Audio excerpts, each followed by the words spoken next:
എന്താ ആദി ഇതൊക്കെ? ആരെ ഈ രേണുക? നീ അന്ന് പറഞ്ഞ കുട്ടിയാണോ? അത് പാവമെന്നല്ലേ പറഞ്ഞത്? അല്ല ഗീതു, നിഷ്കളങ്ക മുഖവും കൊണ്ട് എന്നെ അവൾ പറ്റിച്ചതാ. വീട്ടിയായി ഞാൻ. വർഷങ്ങൾക്ക് ശേഷം ഒരു പെണ്ണിനെ കൂടെ കൂട്ടാൻ തോന്നി. 5 ആയിട്ടുള്ള ബ്രേക്കപ്പിന് ശേഷം അങ്ങനെ ഒരു ചിന്തയെ എൻ്റെ മനസ്സിൽ വന്നിട്ടില്ലായിരുന്നു. പക്ഷേ രേണുകയെ നെറ്റിയിൽ തല താങ്ങി കുനിഞ്ഞിരുന്ന് തളർന്ന സ്വരത്തിൽ പറയുന്നവനെ കേട്ടവൾ ഞെട്ടി. ആദിക്ക് വീണ്ടും ഒരു പ്രണയം തോന്നിയോ? ആ കണ്ണുകൾ ടി വിയുടെ നേർക്ക് തിരിച്ചു. മാധ്യമങ്ങളോട് സംസാരിക്കുന്ന ഒരു മധ്യവയസ്കൻ, അയാൾ പൊതിഞ്ഞു പിടിച്ചിരിക്കുന്ന ഒരു പെൺകുട്ടി. അവളാകെ തളർന്ന് അയാളുടെ മേൽ ചാരിക്കിടക്കുകയാണ്. ആദി. ഗീതു അവൻ്റെ അടുത്തേക്ക് ചെന്ന് തോളിൽ കൈവച്ചു. മുഖമുയർത്തി നേരെ ഇരുന്നവൻ്റെ കണ്ണിൽ ഊറിക്കൂടിയിരിക്കുന്ന നേർ കണ്ടവൾ ഞെട്ടി. ഇത്രയും തകർന്നവനെ 2-3 സന്ദർഭങ്ങളിലേ കണ്ടിട്ടുള്ളൂ. 5 ആയി പിരിഞ്ഞ സമയത്ത്, പിന്നെ ബാലമ്മാമ മരിച്ചപ്പോഴും. ഇത്രയേറെ വിഷമം തോന്നണമെങ്കിൽ അവൻ ആ പെൺകുട്ടിയോട് അത്രയ്ക്ക് ഇഷ്ടം തോന്നിയിരിക്കാം. അച്ഛൻ്റെ സ്വപ്നമായിരുന്നു. എത്ര തവണ ശ്രമിച്ചതാ. അപ്പോഴൊക്കെയും ആ ചെറ്റ നരേന്ദ്രൻ കാരണം കിട്ടിയില്ല. ഇത്തവണ ഒരു പഴുതുമില്ലാതെ ഞാൻ അവസാനം വരെയും എത്തിയതാ. പക്ഷേ എനിക്ക് സ്നേഹം തോന്നിയവൾ എന്നെ പറ്റിച്ചു. അവൾക്ക് അറിയാമായിരിക്കും ഇതിലൂടെ എന്നെ ചതിക്കാൻ കഴിയുള്ളൂ എന്ന്. ശബ്ദം ഇടറി പറയുന്നവനെ എന്ത് പറഞ്ഞ് ആശ്വസിപ്പിക്കണം എന്നറിയാതെ ഗീതു നിന്നു. വെറുതെ വിടില്ല ഞാൻ അവളെ, ഒരിക്കലും വെറുതെ വിടില്ല. കേസ് പിന്നെന്തിനാടാ പിൻവലിച്ചത്? അന്വേഷണം നടക്കുമായിരുന്നല്ലോ. ഇത്തരമൊരു വിഡ്ഢിത്തം നീ എന്തിനാ ചെയ്തത്? ഞാനല്ല, ചെറിയമ്മയോട് അവളുടെ അച്ഛൻ വന്ന് കണ്ണീർ കാട്ടി രക്ഷിക്കണം എന്നൊക്കെ പറഞ്ഞു. ചെറിയമ്മയാണെങ്കിൽ അവളുടെ നാടകത്തിന് വീഴുകയും ചെയ്തു. ഓ. ഗീതു അവിടെ ബെഡിലിരുന്നു. കുറേ നേരം അവളെ കൊണ്ട് സമാധാനിപ്പിക്കാൻ പറ്റാവുന്ന രീതിയിലൊക്കെ സമാധാനിപ്പിച്ചു. പിന്നെ എഴുന്നേറ്റു. ഡാ, ഞാൻ ആര്യനോടും ചോദിക്കാം. അവനാകുമ്പോൾ ഉള്ള സോഴ്സ് ഉപയോഗിച്ച് കാര്യങ്ങൾ കണ്ടുപിടിച്ച് കൊണ്ടുവരും. നീ പേടിക്കേണ്ട, നമുക്ക് എന്തെങ്കിലും ചെയ്യാം. അവൾ അവനെ സമാധാനിപ്പിച്ചിറങ്ങി. ഒരുവിധം സ്റ്റേഷനിൽ നിന്നും പത്മകുമാറും രേണുകയും ഇറങ്ങി. മോളെ, ബൈക്കിലിരിക്കാൻ പറ്റുമോ? അതോ അച്ഛൻ ടാക്സി വിളിക്കണോ? വേണ്ട അച്ഛാ, ബൈക്ക് മതി. അമ്മക്കെന്താ പറ്റിയേ? ഞാൻ വരുമ്പോൾ വീഴുന്നത് കണ്ടു. ഒന്നുമില്ല പൊന്നെ, BP കൂടിയതാ. നിനക്കറിയില്ലേ സുലുവിനെ? ബോധം കെട്ട് വീണു. ഇപ്പോൾ കുഴപ്പമില്ല. വീട്ടിലേക്കാക്കാൻ ഞാൻ അപ്പുറത്തെ രാജനോട് പറഞ്ഞിട്ടുണ്ട്. മോൾ കയറിക്കേ, നമുക്ക് വീട്ടിലേക്ക് പോകാം. അവൾ പുറകിൽ കയറി അയാളുടെ ചുമലിൽ ചാരിക്കിടന്നു. ഇതേ സമയം ദൂരെ കിടന്നൊരു ടിപ്പറിലെ ഡ്രൈവർ ഫോണിൽ കേട്ട നിർദ്ദേശം അനുസരിച്ച് വണ്ടി സ്റ്റാർട്ട് ചെയ്തു. ഒരു മുരൾച്ചയോടെ അത് അവരുടെ ബൈക്ക് ലക്ഷ്യം വെച്ച് പാഞ്ഞു വന്നു. കുറേ നേരമായി ഏതോ വണ്ടി തങ്ങളുടെ പിന്നിലുണ്ടെന്ന് പത്മകുമാറിന് മനസ്സിലായി. ടിപ്പറാണ്. അയാൾ 4-5 തവണ സൈഡ് ഒതുക്കി കൊടുത്തിട്ടും അത് കയറിപ്പോകാതെ ഒരു അകലമിട്ട് വരുന്നുണ്ട്. അയാളുടെ നെഞ്ചിൽ കൊള്ളിയ മിന്നി. ഇന്ന് രാവിലെ മുതൽ നടന്ന ഓരോ സംഭവങ്ങളും അയാളുടെ മുന്നിൽ ഓർമ്മകളായി മിന്നി. അയാൾ പെട്ടെന്ന് തോന്നിയ ഉൾപ്രേരണയിൽ വണ്ടി പെട്ടെന്ന് വെട്ടിച്ച് അടുത്തുള്ള ഒരു കടയുടെ അരികിലായി നിർത്തി. ടിപ്പറിൻ്റെ ഡ്രൈവർ തങ്ങളെ നോക്കി പോകുന്നത് കണ്ട് അയാൾക്ക് പേടിയായി. താൻ മനസ്സിൽ വിചാരിച്ചത് തന്നെ സംഭവിച്ചിരിക്കുന്നു. എന്താ അച്ഛാ ഇവിടെ നിർത്തിയത്? രേണുകയുടെ തളർന്ന ശബ്ദം കേട്ടപ്പോൾ ചിന്തകളിൽ നിന്നും ഉണർന്നു. ഒന്നുമില്ല മോളെ, അച്ഛൻ എന്തോ പോലെ വെള്ളം എന്തെങ്കിലും കുടിക്കണമെന്ന് തോന്നി. അയ്യോ, എന്ത് പറ്റിയച്ചാ? അവളുടെ സ്വരത്തിൽ വേവലാതി നിറഞ്ഞു. ഒന്നുമില്ല രേണു, രാവിലെ മുതൽ ഒന്നും കഴിച്ചില്ല, അതിൻ്റെ ആയിരിക്കാം. എന്തായാലും ഇറങ്ങാം. അച്ഛനൊരു നാരങ്ങ വെള്ളം വേണം. മോൾക്കെന്താ വേണ്ടേ? എനിക്കൊന്നും വേണ്ട, വീട്ടിലെത്തിയാൽ മതി. പറയുന്നത് കേൾക്ക് രേണു, എന്തായാലും നിർത്തിയില്ലേ, ഇനിയും കുറച്ച് ദൂരമുണ്ടല്ലോ. എന്നാൽ നാരങ്ങ വെള്ളം മതി, അവൾ മനസ്സില്ലാ മനസ്സോടെ പറഞ്ഞു. 2 നാരങ്ങ വെള്ളത്തിന് പറഞ്ഞിട്ട് പത്മകുമാർ അടുത്തുള്ള ഹോട്ടലിൽ കയറി ഭക്ഷണവും വാങ്ങി. ആ നേരം മാത്രയും അയാളുടെ കണ്ണുകൾ ചുറ്റിനും വലം വെച്ചു. തങ്ങളെ കാത്ത് അപകടം പതിഞ്ഞിരിപ്പുണ്ട് എന്നയാൾക്ക് തോന്നി. ഏത് നിമിഷവും ഏത് രീതിയിലും ആക്രമണം ഉണ്ടായേക്കാം. അയാൾ അവിടെ നിന്നുകൊണ്ട് തന്നെ ടാക്സി വിളിച്ചു. ചോദ്യഭാവത്തിൽ നോക്കുന്ന രേണുവിനോട്, അച്ഛന് വയ്യ മോളെ, ഇനിയും ദൂരമില്ലേ, വണ്ടി ഓടിക്കാൻ വയ്യ. എവിടെ അടുത്ത് എവിടെയെങ്കിലും വച്ചിട്ട് പോകാം, പിന്നീട് ആരെ വിട്ടെങ്കിലും എടുപ്പിക്കാം, ഇല്ലെങ്കിൽ കുറച്ച് കഴിഞ്ഞ് വരാം. കുറച്ച് നിമിഷം കഴിഞ്ഞതും ടാക്സി വന്നു. കയറിയപ്പോഴും അയാൾ ചുറ്റിനും നോക്കി. വീട്ടിലെത്തിയതും വയ്യായ്ക മറന്ന സുലു ഓടി അവർക്ക് അരികിലേക്ക് വന്നു. കുറച്ച് ബന്ധുക്കളും തൊട്ടടുത്തുള്ള വീട്ടുകാരുമൊക്കെ ഉണ്ടായിരുന്നു. എല്ലാവർക്കും രേണുകയെ കണ്ട് സമാധാനമായി. തെറ്റിദ്ധാരണ കൊണ്ടാണ് അറസ്റ്റ് ചെയ്യപ്പെട്ടതെന്ന വാർത്ത അപ്പോഴേക്കും വന്നിരുന്നു. കുറേ നേരം രേണുവിനെ കെട്ടിപ്പിടിച്ച് സുലു കരഞ്ഞു. കുറച്ചു നേരം സമാധാനിപ്പിച്ചിട്ട് അയൽക്കാരും ബന്ധുക്കളും അവരോട് വിശ്രമിക്കാൻ പറഞ്ഞു പോയി. പത്മകുമാർ ആഹാരം വിളമ്പി എല്ലാവർക്കും കൊടുത്തു. ആർക്കും ഒന്നും നേരെ ഇറങ്ങുന്നുണ്ടായിരുന്നില്ല. പക്ഷെ അയാളുടെ നിർബന്ധം കാരണം എല്ലാവരും കഴിച്ചു. സുലുവിന് മരുന്നും കൊടുത്തു പത്മകുമാർ രേണുകയുടെ മുറിയിലേക്ക് ചെന്ന്. കുളി കഴിഞ്ഞ് ഉറക്കമായിരുന്നു അവൾ. ഒരു ദിവസം കൊണ്ട് തന്നെ അവൾ വല്ലാതെ കോലം കെട്ടുവെന്ന് അയാൾക്ക് തോന്നി. ബെഡിലേക്കിരുന്ന് പയ്യെ അവളുടെ കൈയെടുത്ത് അയാൾ കയ്യിലേക്ക് വെച്ചു. അവളെ നോക്കിയിരിക്കെ കണ്ണുകൾ നിറഞ്ഞു. ആരോ അടി കൊടുത്തെന്ന പോലെ കവളിൽ നേരിയ ഒരു ചുവന്ന പാട് തെളിഞ്ഞു കിടപ്പുണ്ട്. അയാൾക്ക് ഹൃദയം വേദനിച്ചു. ജനിച്ചിട്ട് ഇന്നേ വരെ താൻ നുള്ളി നോവിക്കാത്ത കുഞ്ഞാണ്. രേണുവിനെ താൻ ഇന്ന് വരെയും അടിച്ചിട്ടില്ല. സുലു ചിലപ്പോഴൊക്കെ അടി കൊടുക്കുന്നത് കാണാം. പക്ഷേ താൻ കളിയായി പോലും അടിക്കാറില്ല. ഇതൊന്നും ഇവിടം കൊണ്ട് തീരില്ല എന്ന് അയാൾക്ക് തോന്നി. സത്യാവസ്ഥ പുറത്തു വരണം. ഇല്ലെങ്കിൽ തൻ്റെ മോൾക്ക് ഇനിയും ഇതുപോലുള്ള വിചാരണയ്ക്ക് നിന്നും കൊടുക്കേണ്ടി വരും. രേണുകയുടെ ഫോൺ അയാൾ മുറിയിൽ നിന്നും എടുത്തു. അതിൽ ആദി സർ എന്ന് സേവ് ചെയ്തിരിക്കുന്ന നമ്പർ അയാൾ കുറിച്ചെടുത്തു. മുറിയിലേക്ക് വന്ന അയാൾ കുറച്ചു നേരം ഓരോന്നാലോചിച്ചു. ആരോ രേണുവിനെ മനഃപൂർവ്വം അപായപ്പെടുത്താൻ ശ്രമിക്കുന്നുണ്ടെന്ന് അയാൾ ഉറപ്പിച്ചു. ഓഫീസിൽ നിന്നും ഫയൽ മോഷ്ടിക്കപ്പെട്ടിട്ടുണ്ടെങ്കിൽ ഉറപ്പായും അതിനു പിന്നിൽ ആരോ ഉണ്ട്. അതെന്തായാലും ചില്ലറക്കാരല്ല. രേണുവിനെ കരുവാക്കിയാണ് അവർ കളിച്ചിരിക്കുന്നത്. അതുകൊണ്ട് തന്നെ അവൾ ഇറങ്ങിയത് അവർക്ക് ഒട്ടും ഇഷ്ടപ്പെട്ട് കാണില്ല. ഇനിയും രേണുകയ്ക്ക് നേരെ ആക്രമണം ഉണ്ടായേക്കാം. യഥാർത്ഥത്തിൽ ആരാണ് ഇതിന് പിന്നിൽ എന്ന് കണ്ടുപിടിക്കണം. ഇല്ലെങ്കിൽ ഓരോ നിമിഷവും ആപത്താണ്. തല വല്ലാതെ വേദനിച്ച് അവൾ കണ്ണുകൾ തുറന്നു. രാവിലെ മുതൽ കരഞ്ഞതിൻ്റെയും അടി കിട്ടിയതിൻ്റെയും ഒക്കെയായിരിക്കണം തലയ്ക്കൊരു വശം നല്ല വേദനയുണ്ട്. രാവിലെ മുതലുള്ള കാര്യങ്ങൾ അവ ഓർത്തെടുത്ത് വിശ്വസിക്കാനാകുന്നില്ല. എന്തൊക്കെയാണ് തൻ്റെ ജീവിതത്തിൽ സംഭവിച്ചത്? ഇന്ന് എന്തുമാത്രം സന്തോഷത്തിലായിരുന്നു താൻ. ജീവിതത്തിൽ പുതിയ സ്വപ്നങ്ങളും സന്തോഷവുമായി കിടന്നുറങ്ങിയതാണ്. ഒരു ദിവസം കൊണ്ട് എല്ലാം മാറി മറിഞ്ഞു. ആദ്യമായുള്ള നിമിഷങ്ങളോർത്ത് കണ്ണീരണിഞ്ഞു. ഒരു തവണ പോലും അവൻ തന്നെ വിശ്വസിച്ചില്ലല്ലോ എന്നോർത്ത് അവൾക്ക് ഹൃദയം വേദനിച്ചു. അകത്തേക്ക് വന്ന പത്മകുമാറിനെ കണ്ടവൾ എഴുന്നേറ്റു. മോൾ എഴുന്നേറ്റോ? അയാൾ അവളുടെ അരികിലേക്കിരുന്നു. അവർ തല്ലിയ മോളെ? അയാൾ വേദനിച്ച് ചോദിച്ചു. അവളുടെ മനസ്സിലേക്ക് ആദ്യം തന്നെ തല്ലിയ നിമിഷം ഓർമ്മ വന്നു. അവൾ കണ്ണുകൾ ഇറക്കെ പൂട്ടി. അത് കണ്ട് പത്മകുമാർ, സാരമില്ല മോളെ, ഇനിയൊന്നും ആലോചിക്കണ്ട, അതൊക്കെ കഴിഞ്ഞു. ഞാനൊരു കാര്യം ചോദിക്കാൻ വേണ്ടി വന്നതാ. എന്താ അച്ഛ കാര്യം? കണ്ണുകൾ തുടച്ചു നോക്കി അവൾ അയാളെ നോക്കി. ഇന്നലെ ഓഫീസിൽ നിന്നും വീട്ടിലേക്ക് എത്തുമ്പോൾ വരെയുള്ള സംഭവങ്ങൾ ഒന്നുകൂടി പറയാമോ? എന്തിനാ അച്ഛ? ഇനിയും ഇതുപോലൊരു പ്രശ്നമുണ്ടെങ്കിൽ നമ്മുടെ ഭാഗത്ത് നിരപരാധിയാണെന്നുള്ളതിന് ശക്തമായ തെളിവുകൾ വേണം. ഇപ്പോൾ കേസ് പിൻവലിച്ചു എന്ന് കരുതി എപ്പോഴും അങ്ങനെ ആയിരിക്കണമെന്നില്ല. അതുകൊണ്ട് എല്ലാ കാര്യങ്ങളും വിട്ടുപോകാതെ പറയണം. ഞാൻ എൻ്റേതായ രീതിയിൽ ഒന്ന് അന്വേഷിക്കട്ടെ. അവളുടെ മുഖത്ത് ഭയം നിറഞ്ഞു. ഇനിയും പോലീസ് സ്റ്റേഷനിൽ പോകേണ്ടി വരുമോ? പേടിക്കേണ്ട രേണു, അച്ഛനില്ലേ, എല്ലാം അച്ഛൻ നോക്കിക്കോളാം. അതുകൊണ്ടാണ് പറഞ്ഞത്, എല്ലാം വിശദമായിട്ട് പറ. ഇന്നലെ രാത്രി വണ്ടിയിൽ വന്നത് ആരാണെന്നും അവർ എന്താ പറഞ്ഞതെന്നുമൊക്കെ. അവൾ ഇന്നലെ നടന്ന കാര്യങ്ങൾ ഓർത്തെടുത്ത് പറയാൻ തുടങ്ങി. രേണുകയുടെ മുന്നിൽ അന്നത്തെ ദിവസം രാവിലെ നടന്ന സംഭവങ്ങൾ തെളിഞ്ഞു. 2 ദിവസമായി അച്ഛൻ ഓഫീസിൽ നേരത്തെ പോകുന്നത് കൊണ്ട് താൻ ബസ്സിനെ ആശ്രയിക്കും. അന്നും അതുപോലെ സ്റ്റോപ്പിൽ വന്നപ്പോഴാണ് ഒരു കാർ മുന്നിൽ വന്നു നിർത്തിയത്. ഒട്ടും പരിചയമില്ലാത്ത ഒരു മുഖമായിരുന്നു ഡ്രൈവിംഗ് സീറ്റിലിരുന്നത്. എന്നാൽ പുറകിലിരുന്ന ആളെ കണ്ട് ഞാൻ ചിരിച്ചു. ദീപ്തിയായിരുന്നു. 2 ദിവസമായി തന്നോട് നല്ല പെരുമാറ്റമായിരുന്നു. വന്ന് കയറിയപ്പോൾ ഉണ്ടായിരുന്ന പുച്ഛവും ഒന്നും ഇപ്പോൾ തന്നോട് കാണിക്കാറില്ല. ദീപ്തിയുടെ കൂടെ വേറൊരു പെൺകുട്ടിയും ഉണ്ടായിരുന്നു. ഓഫീസിലേക്കാണെന്നും തന്നോട് കൂടെ കയറാനും പറഞ്ഞു. ആദ്യമൊക്കെ നിരസിച്ചെങ്കിലും നിർബന്ധിച്ചപ്പോൾ താൻ മുന്നിൽ കയറി. കൂടെയുള്ളത് ദീപ്തിയുടെ അനിയത്തിയും മറ്റേത് കസിൻ ബ്രദറാണ് എന്നാണ് പരിചയപ്പെടുത്തിയത്. നല്ല മാന്യമായ പെരുമാറ്റമുള്ള ചെറുപ്പക്കാരൻ. അനാവശ്യ സംസാരമോ നോട്ടമോ ഒന്നും തൻ്റെ നേർക്കുണ്ടായില്ല. ദീപ്തി പ്രൊജക്റ്റ് കാര്യങ്ങൾ ഓരോന്നായി പറഞ്ഞുകൊണ്ടിരുന്നു. ഇനി ടെൻഷൻ പിടിച്ച ദിവസങ്ങളാണെന്നും വിശ്രമിക്കാൻ സമയമില്ലെന്നും. ഓഫീസിൽ എത്തുന്നതിന് തൊട്ട് മുൻപ് ദീപ്തിക്ക് കോൾ വന്നു. എവിടെയോ അത്യാവശ്യമായി പോകാനുണ്ടെന്ന്. അതുകൊണ്ട് തന്നെ ഓഫീസിൽ അപ്പോൾ ഇറങ്ങുന്നില്ലെന്ന് പറഞ്ഞു. പകരം ഒരു ഫയൽ തൻ്റെ കയ്യിൽ തന്നു വിടുവാമെന്ന് പറഞ്ഞു. താൻ അത് വാങ്ങിക്കുകയും ചെയ്തു. ഓഫീസിന് മുന്നിൽ വണ്ടി നിർത്തിയപ്പോൾ ഡോർ തുറക്കാൻ പറ്റുന്നില്ല. ദീപ്തി മാഡത്തിൻ്റെ ബ്രദർ ഇറങ്ങി വന്ന് സോറിയൊക്കെ പറഞ്ഞു വന്നാണ് ഡോർ വലിച്ചു തുറന്നു തന്നത്. ഞാൻ അകത്തേക്ക് കയറിയും നേരവും ആൾ അവിടെ നിന്ന് സോറി പറഞ്ഞു.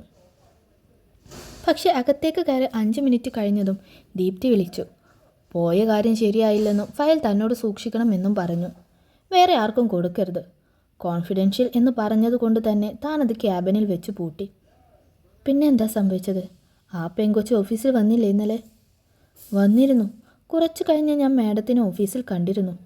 അപ്പോൾ പോയ കാര്യം ശരിയായില്ലെന്ന് പറഞ്ഞ് ആകെ മൊത്തം ടെൻഷനാണെന്നും പറഞ്ഞു. ഫയൽ എന്നോട് സൂക്ഷിച്ചു വെക്കാനും മാഡം ആവശ്യപ്പെടുമ്പോൾ തന്നാൽ മതിയെന്നും പറഞ്ഞു. ആദി സാറിൻ്റെ കയ്യിലോ ദീപ്തി മാഡത്തിൻ്റെ കയ്യിലോ അല്ലാതെ വേറെ ആരുടെ കയ്യിലും അത് കൊടുക്കരുതെന്ന് എപ്പോഴും എന്നോട് പ്രത്യേകിച്ച് പറഞ്ഞു. പ്രൊജക്റ്റ് ദിവസം അടുക്കും തോറും ടെൻഷനാണെന്നും ആരെയും വിശ്വസിക്കാൻ പാടാണെന്നും പറഞ്ഞു.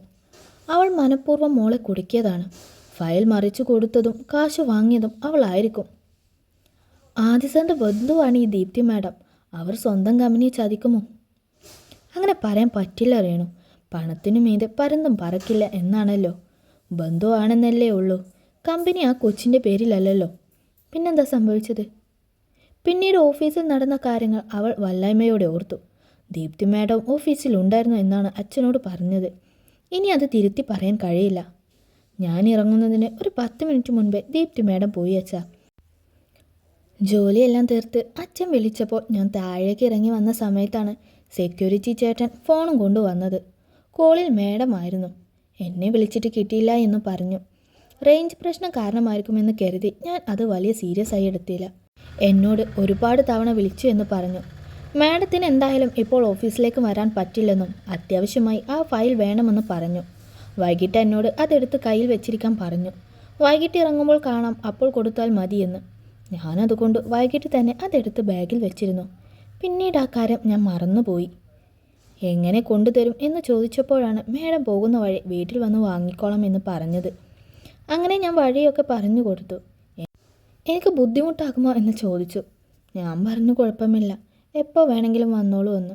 പിന്നെ നടന്നത് അച്ഛനും അറിയാമല്ലോ. നമ്മൾ പോയിക്കൊണ്ടിരിക്കുമ്പോഴാണ് രാവിലെ കണ്ട അതേ വണ്ടിയിൽ ദീപ്തി മാഡവും ബ്രദറും വന്നത്. നമ്മുടെ വീട്ടിലേക്ക് വരുന്ന വഴിയാണെന്ന് പറഞ്ഞു. അപ്പോഴാണ് നമ്മളെ കണ്ടതെന്ന്. എൻ്റെ കയ്യിൽ നിന്നും ഫയൽ വാങ്ങിയത് ബ്രദറായിരുന്നു. എനിക്ക് യാതൊരു സംശയവും തോന്നിയില്ല. പുറകിലിരുന്ന ദീപ്തി മാഡം എന്തോ അത്യാവശ്യ കോളിലായിരുന്നു. കുറച്ചു നേരം പത്മകുമാർ സംശയത്തോടെ ഇരുന്നു. മനഃപൂർവ്വം മോളെ കൊടുത്തു കുടുക്കിയത് തന്നെയാണ്. എല്ലാ തെളിവും ഇപ്പോൾ നിനക്കെതിരെയാണ്. ആ കാർ ചിലപ്പോൾ എതിർ ഗ്രൂപ്പിൻ്റെ ആരുടെയെങ്കിലും ആയിരിക്കും. അങ്ങനെയാണെങ്കിൽ നീ അതിൽ നിന്ന് ഇറങ്ങിയതും തിരികെ രാത്രി ഫയൽ കൊടുത്തതും ഒക്കെ നിനക്കെതിരെയുള്ള തെളിവുകളാണ്. എനിക്കും തോന്നിയച്ചാ. ഞാനൊന്ന് പുറത്തു പോയിട്ട് വരാം മോളെ. എനിക്കൊരാളെ കാണണം. സന്ധ്യ കഴിഞ്ഞില്ലേ അച്ഛ? ഇനി നാളെ പോയാൽ പോരെ? ഇല്ല രേണു, വെച്ച് താമസിപ്പിക്കും തോറും പ്രശ്നമാണ്. അയാൾ പെട്ടെന്ന് തന്നെ റെഡിയായി പുറത്തേക്ക് ഇറങ്ങി. ഓരോന്ന് ആലോചിച്ചിരുന്ന രേണുകയുടെ ഫോണിലേക്ക് കോൾ വന്നു. അതിൽ തെളിഞ്ഞ നമ്പർ കണ്ടതും അവൾ ഞെട്ടി. എടുക്കണോ വേണ്ടയോ എന്ന് മടിച്ചവൾ 2 നിമിഷം നിന്നു. പിന്നെ എടുത്ത് കാതിൽ വെച്ചു. എന്നെ ആകെ മൊത്തം പറ്റിച്ചപ്പോൾ നിനക്ക് സന്തോഷമായി കാണുമല്ലോ. ഫോണിൽ കൂടി ആദിയുടെ ശബ്ദം ഒഴുകി വന്നു. സർ, അവൾ സങ്കടം നിറഞ്ഞ സ്വരത്തിൽ വിളിച്ചു. മിണ്ടരുത് നീ. എല്ലാ രീതിയിലും ചതിച്ച് എന്നെ താറ പറ്റിച്ചിട്ട് ഒരു പോറൽ പോലുമില്ലാതെ നീ രക്ഷപ്പെട്ടു. നിനക്കറിയാമായിരുന്നു എൻ്റെ ചെറിയമ്മയുടെ മുന്നിൽ പൂങ്കണ്ണീർ ഒഴിക്കാൻ നിനക്ക് എളുപ്പം പോലീസ് പിടിയിൽ നിന്നും വഴുതി പോകാമെന്ന്. അതുകൊണ്ടല്ലേ നീ നിൻ്റെ തന്തയെ പുറകെ വിട്ടത് കാല് പിടിച്ച് കരയാൻ. അച്ഛൻ ആദിസാറിൻ്റെ വീട്ടിൽ പോയിരുന്നോ? അങ്ങനെയാണോ തന്നെ രക്ഷിച്ചത്? അവൾക്ക് ഹൃദയം വല്ലാതെ വേദനിച്ചു. ഇന്ന് വരെയും ഒരു മനുഷ്യൻ്റെയും മുന്നിൽ അച്ഛൻ തല കുനിച്ചിട്ടില്ല. അങ്ങനെ ഒരു സാഹചര്യം ഉണ്ടായിട്ടില്ല. താൻ കാരണം അതും. അവൾ നിശബ്ദമായി കരഞ്ഞു. എന്തായി, നിന്നെ നാവിറങ്ങിപ്പോയോ? അടുത്ത എന്നെ എങ്ങനെ തകർക്കാമെന്ന് പ്ലാൻ ചെയ്യുവാണ്. സർ, ഞാൻ നിരപരാധിയാണ്. എങ്ങനെയോ അവൾ പറഞ്ഞൊപ്പിച്ചു. അതെ, നിന്റെ നിരപരാധിത്വം ഞാൻ കണ്ടതാ. ആ സായിയുടെ കൂടെ നീ കാറിൽ വന്നിറങ്ങിയത് ഞാൻ വ്യക്തമായും കണ്ടു. സമ്മതിച്ചു രേണുക. വല്ലാത്ത ധൈര്യം തന്നെ. പകൽ വെളിച്ചത്തിൽ അവൻ്റെ ഒപ്പം വന്നിറങ്ങാൻ നീ കാണിച്ച മനസ്സ്. എത്ര രൂപ കിട്ടി നിനക്ക് എന്നെ ചതിച്ചപ്പോൾ? പ്ലീസ് സർ, അങ്ങനെയൊന്നും പറയരുത്. വെറും ഫയൽ മാത്രം എടുത്തു കൊടുത്ത പോയാൽ മതിയായിരുന്നല്ലോ. എന്നോട് അടുപ്പം കാണിച്ച് പറ്റിക്കാനും നിന്നോട് അവനാണോ പറഞ്ഞത്? കുറച്ച് സമയം കൊണ്ട് തന്നെ എൻ്റെ മനസ്സിൽ കയറാൻ വേണ്ടി എന്തൊക്കെ ടെക്നിക്കാണ് അവൻ പറഞ്ഞു തന്നത്. അവൾ അടക്കി പിടിച്ച കരച്ചിൽ ഒരു തേങ്ങലായി അവൻ്റെ കാതിൽ വീണു. ഒരു നിമിഷം അവൻ നിശബ്ദനായി. മതി, നിർത്ത്. നിന്റെ നാടകമൊന്നും എൻ്റെ അടുത്ത് വേണ്ട. നീ അതിനും കൂടി ചേർത്ത് കാശ് വാങ്ങിക്കാണും. വേറെ ആരെയൊക്കെ ഇങ്ങനെ വലയിൽ വീഴ്ത്തിയിട്ടുണ്ട്. അവൾ ശബ്ദം പോലും വിങ്ങി നിന്നു. താൻ എന്തൊക്കെ പറഞ്ഞാലും അവൻ വിശ്വസിക്കാൻ പോകുന്നില്ലെന്ന് അവൾക്ക് മനസ്സിലായി. നീ കരുതിയിരുന്നോ? നിന്നെ സമാധാനത്തോടെ ജീവിക്കാൻ ഞാൻ അനുവദിക്കില്ല. എൻ്റെ അച്ഛൻ്റെ സ്വപ്നമാണ് ഒരു നിമിഷം കൊണ്ട് നീ തകർത്തെറിഞ്ഞത്. എൻ്റെ സ്നേഹം നേടി എന്നെ പറ്റിച്ച് കടന്നിരുന്നെങ്കിലും ഇത്രയും ഞാൻ സങ്കടപ്പെടില്ലായിരുന്നു. എൻ്റെ എത്ര കാശ് വേണമെങ്കിലും നീ പറ്റിച്ചെടുത്തിരുന്നെങ്കിലും ഞാൻ ക്ഷമിച്ചേനെ. പക്ഷേ വർഷങ്ങളായി എൻ്റെ അച്ഛൻ കണ്ടിരുന്ന സ്വപ്നം, മാസങ്ങളായി ഞാൻ കണ്ടിരുന്ന സ്വപ്നമൊക്കെയാണ് ഒരു നിമിഷം കൊണ്ട് നീ തട്ടിയെടുത്തത്. അതിന് നീ വില കൊടുക്കേണ്ടി വരും രേണുക. അവൻ്റെ സ്വരത്തിൽ പക നിറഞ്ഞു. അവൻ ഫോൺ വെച്ച് പോയിട്ടും അവൾ അവിടെ നിന്നു തന്നെ കരഞ്ഞുകൊണ്ടിരുന്നു. എങ്ങനെ അവൻ്റെ മുന്നിൽ തൻ്റെ നിരപരാധിത്വം കൊണ്ടുവരും? ഒരു പിടിയും കിട്ടുന്നില്ല. അവൾ ആകെ തളർന്നു ബെഡിലേക്കിരുന്നു. ഫോൺ വെച്ച് കഴിഞ്ഞ് അവൻ അത് കാറിനുള്ളിലേക്ക് വലിച്ചെറിഞ്ഞു. സീറ്റിൽ കണ്ണടച്ച് ചാരിക്കിടന്നു. 2 നിമിഷം കഴിഞ്ഞതും ഫോൺ ബെല്ലടിച്ചു. സീറ്റിനിടയിൽ നിന്നും അവൻ അത് തപ്പിയെടുത്ത് ചെവിയിലേക്ക് വെച്ചു. ചെറിയമ്മയാണ്. ആദി, മോനെ, ചെറിയമ്മയോട് പിണക്കമാണോ? അവനൊന്നും മിണ്ടിയില്ല. അനാവശ്യമായൊരു പ്രശ്നവും ഉണ്ടാകാതിരിക്കാനാണ് ഞാൻ ആ കുട്ടിയെ വിടാൻ പറഞ്ഞത്. എന്തെങ്കിലും പ്രശ്നമായാൽ അച്ഛൻ ഇത്രയും നാൾ കഷ്ടപ്പെട്ടുണ്ടാക്കിയ പേര് എന്താകുമെന്ന് നിനക്കറിയാമല്ലോ. ഒരു പ്രൊജക്റ്റ് കിട്ടിയില്ലെങ്കിൽ വേറൊന്ന് കിട്ടും. ഇല്ലെങ്കിൽ നാളെ അച്ഛൻ്റെ സ്വപ്നം നിനക്ക് തന്നെ പൂർത്തീകരിക്കാം. പക്ഷേ അദ്ദേഹത്തിൻ്റെ പേരിനോ നിനക്കോ ഒന്നും സംഭവിക്കാതിരിക്കാനാണ് ചെറിയമ്മ അങ്ങനെ ചെയ്തത്. ചുറ്റിനും ശത്രുക്കൾ ഉള്ളത് നിനക്കറിയാമല്ലോ ആദി. ഇനി അഥവാ ആ പെൺകുട്ടി നിരപരാധിയാണെങ്കിൽ ഒരു കുടുംബത്തിൻ്റെ ശാപം മുഴുവനും എവിടെ കൊണ്ടുപോയി തീർക്കും? നമുക്കൊന്നും വേണ്ട ആദി. പിണക്കെല്ലാം മറന്ന് വീട്ടിലേക്ക് വാ. നീ എവിടെയാ? എന്തെങ്കിലും കഴിച്ചോ? അവരുടെ സ്വരത്തിലെ സങ്കടം തിരിച്ചറിഞ്ഞവൻ അവൻ ആഞ്ഞ് ശ്വാസം വിട്ടു. ഞാൻ വരാം ചെറിയമ്മ. മനസ്സ് ശരിയല്ലെന്ന് തോന്നി. ഞാനിപ്പോൾ ബീച്ചിലുണ്ട്. കുറച്ച് കഴിഞ്ഞിട്ട് വരാം. മനസ്സൊന്ന് ശാന്തമാകട്ടെ. വൈകാതെ വരണം. ഞാൻ കാത്തിരിക്കും. എത്ര രാത്രിയായാലും എന്നെ വന്ന് കാണണം. അവൻ സമ്മതം പറഞ്ഞ് ഫോൺ വെച്ചു. താൻ വീട്ടിലെത്തിയല്ലാതെ ഇനി ചെറിയമ്മ പച്ചവെള്ളം പോലും കുടിക്കില്ല എന്ന് അറിയാം. കൺമുന്നിൽ ആർത്തലയ്ക്കുന്ന തിരമാലകൾ. തൻ്റെ മനസ്സും അതുപോലെ പ്രബുദ്ധമാണ്. ഇനിയൊരിക്കലും അത് ശാന്തമാകില്ല. അവൻ പിൻസീറ്റിലേക്ക് കൈ നീട്ടി വാങ്ങി വെച്ചിരുന്ന ബോട്ടിലെടുത്ത് തുറന്ന് അപ്പാടെ വായിലേക്ക് കമഴ്ത്തി. എത്ര നേരം ബെഡിൽ കിടന്ന് കരഞ്ഞുവെന്ന് അറിയില്ല. ആ കിടക്കയിൽ തന്നെ ഒന്ന് മയങ്ങിപ്പോയിരുന്നു. കണ്ണ് തുറന്നതും നല്ല ഇരുട്ടായി. രേണു എഴുന്നേറ്റ് ലൈറ്റ് ഇട്ടു. പത്മകുമാറിനെ വിളിച്ചു.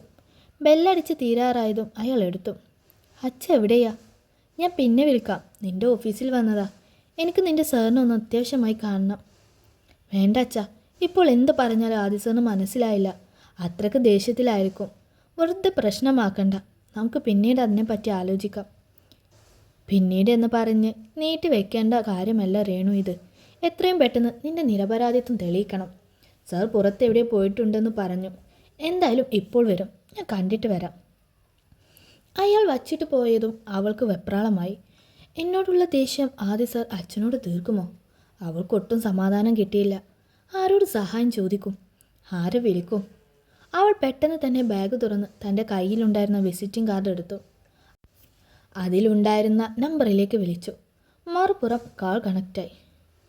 ശ്രീധർ സർ, ഞാൻ രേണുകയാണ്. എനിക്കൊരു സഹായം ചെയ്യാമോ പ്ലീസ്? എന്താ രേണുക, എന്താണെന്ന് പറയൂ. അവൾ ആദ്യം വിളിച്ചിരുന്നതും അച്ഛൻ ആദ്യം കാണാൻ പോയതും പറഞ്ഞു. രേണുകയുടെ ഫാദർ എന്ത് പണിയായി കാണിച്ചത്? രാവിലെ വന്നപ്പോൾ തന്നെ ഏട്ടൻ പ്രശ്നം ഉണ്ടാക്കിയതല്ലേ? രേണുകയുടെ ഫാദറിനെ പിടിച്ചു തള്ളുകയും ചെയ്തതല്ലേ? എന്തെല്ലാം കാര്യങ്ങൾ മോശമായി പറഞ്ഞു. വീണ്ടും അതൊക്കെ കേൾക്കാനാണോ ഇപ്പോൾ ഓഫീസിലേക്ക് പോയത്? രേണുകയെ പുറത്തിറക്കാൻ പറഞ്ഞതിൻ്റെ ദേഷ്യത്തിലായിരിക്കും ഇപ്പോൾ ആദ്യേട്ടൻ. അവൻ പറഞ്ഞ കാര്യങ്ങൾ കേട്ട് നടുങ്ങി നിൽക്കുകയായിരുന്നു അവൾ. അച്ഛനെ പിടിച്ചു തള്ളിയോ? ആദ്യ സാർ അച്ഛനെ ഉപദ്രവിച്ചോ?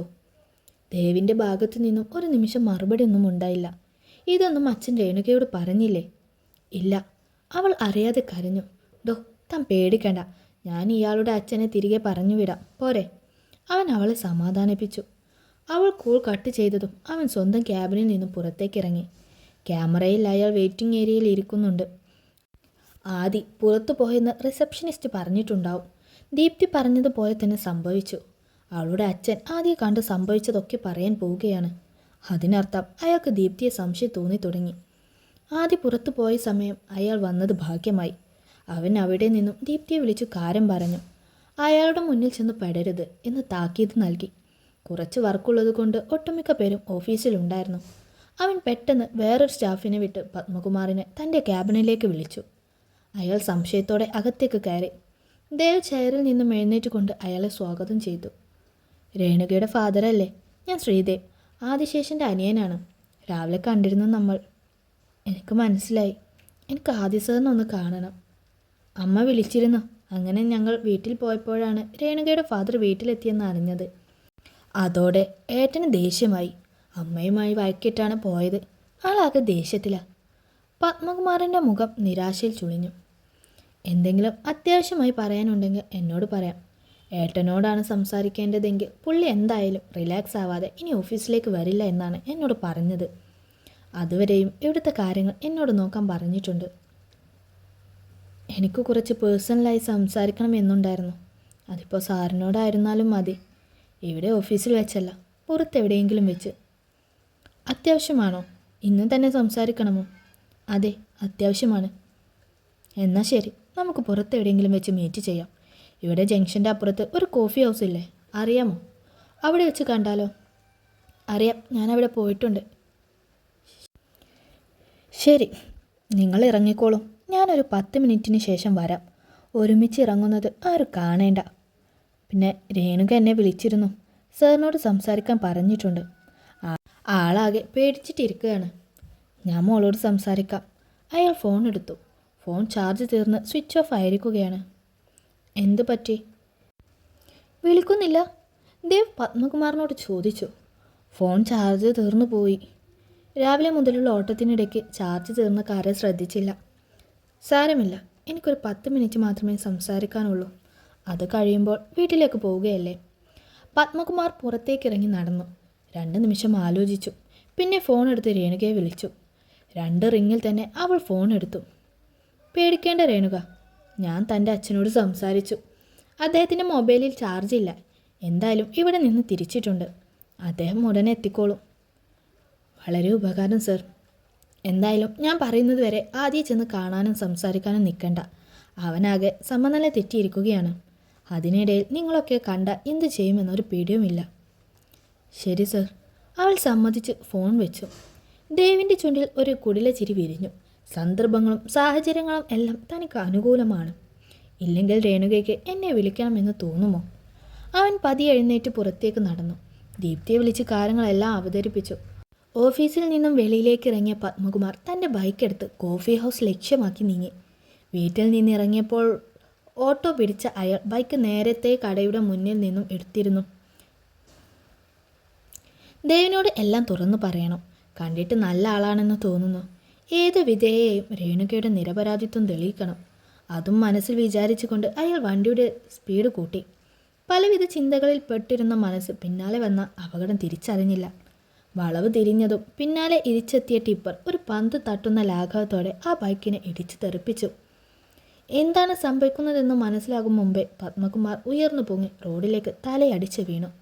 കുറച്ചു മാറി ബ്രേക്കിട്ട ടിപ്പർ നിന്ന് ഡ്രൈവർ എത്തി നോക്കുന്നതും പിന്നെ ഫോണെടുത്ത് സംസാരിക്കുന്നതും അയാൾ കണ്ടു. ഒരിരമ്പലോടെ ടിപ്പർ മുന്നോട്ട് പോയി. തൻ്റെ തലയിൽ നിന്നും ഒഴുകിപ്പരക്കുന്നത് ചുടുരക്തമാണെന്ന് അയാൾക്ക് മനസ്സിലായി. കുറച്ചു നിമിഷം കഴിഞ്ഞതും ഏതൊക്കെയോ വണ്ടികൾ വന്നു നിന്നു. ഇറങ്ങി ഓടി വന്ന ആൾക്കാർ ആരോ ജീവനുണ്ട്, പെട്ടെന്ന് ഹോസ്പിറ്റലിൽ എത്തിക്കണം എന്ന് ആരോ പറയുന്നത് അവ്യക്തമായി അയാളുടെ കാതുകളിൽ വീണു. ബോധം അറിയുമ്പോഴും അയാൾ രേണുകയെ പറ്റി മാത്രമായിരുന്നു ചിന്തിച്ചത്.